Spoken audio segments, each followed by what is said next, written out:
Hello everyone, आज हम जानेंगे कि व्हाट इज सेंटेंस, यानी कि इंग्लिश की फाउंडेशन की ये तीसरी क्लास होगी।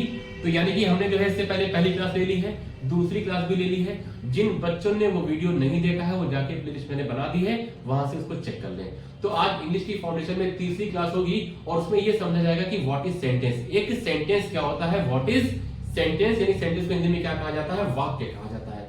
अब समझिएगा ध्यान से। देखिए, इससे पहले मैंने बहुत बेसिक चीजें पढ़ाई हैं, तो उसको भी आप लोग पढ़ लीजिएगा। अब आपको समझाते हैं, बातें ज्यादा नहीं करेंगे। सेंटेंस को हिंदी में कहा जाता है वाक्य। क्या कहा जाता है, वाक्य कहा जाता है। और सेंटेंस की पहली कंडीशन क्या होती है गाइस, ग्रुप ऑफ वर्ड्स। दूसरी कंडीशन क्या होती है, कंप्लीट मीनिंग का होना जरूरी।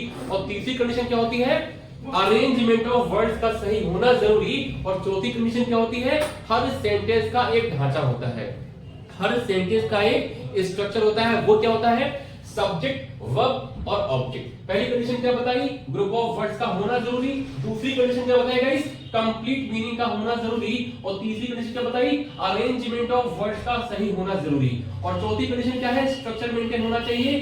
सब बेसिकली तो यही होता है, सब्जेक्ट, वर्ब और ऑब्जेक्ट। ये टर्म क्या होते हैं, ये जो है मैंने शॉर्ट में वीडियो बनाया है, आप लोग देख लीजिएगा। बेसिक में पढ़ा देंगे, अभी आगे और बढ़ेंगे और अच्छे से इनको हम समझेंगे। खैर, वर्ब क्या होती है आपको पढ़ाया था। वर्ब क्या होती है, जो टेंस बताती है, इसको भी ध्यान में रखिएगा। अब हम समझते हैं कि सेंटेंस को सेंटेंस के थ्रू कैसे समझा जाए। देखिए, अगर मैं सेंटेंस लिखता हूं मनु इज प्लेइंग क्रिकेट, अगर मैं आपसे पूछता हूं क्या ये सेंटेंस है, जी हाँ दोस्तों ये सेंटेंस है। क्योंकि सेंटेंस की पहली कंडीशन होती है ग्रुप ऑफ वर्ड्स, जो कि है।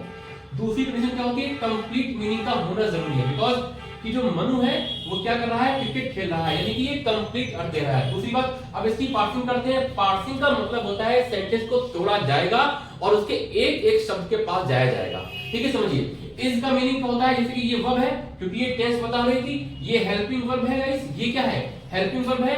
और ये क्या है, इसकी मेन वर्ब है।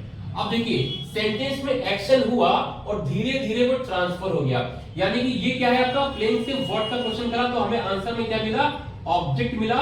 और मनु इस काम को कर रहे थे और इनके बारे में बात करी जा रही थी, तो इसे क्या कहा गया, सब्जेक्ट कहा गया। तो यानी कि कुल मिला के ये सेंटेंस है।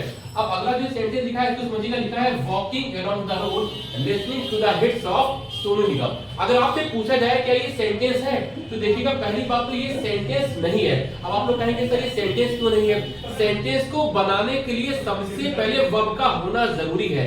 क्या सेंटेंस में कहीं वर्ब आ रही है, अगर आपको लग रहा होगा सर ये वर्ब है, वर्ब होती तो टेंस बताती। देखिए इसका हिंदी में मीनिंग क्या है, आप ये समझिएगा।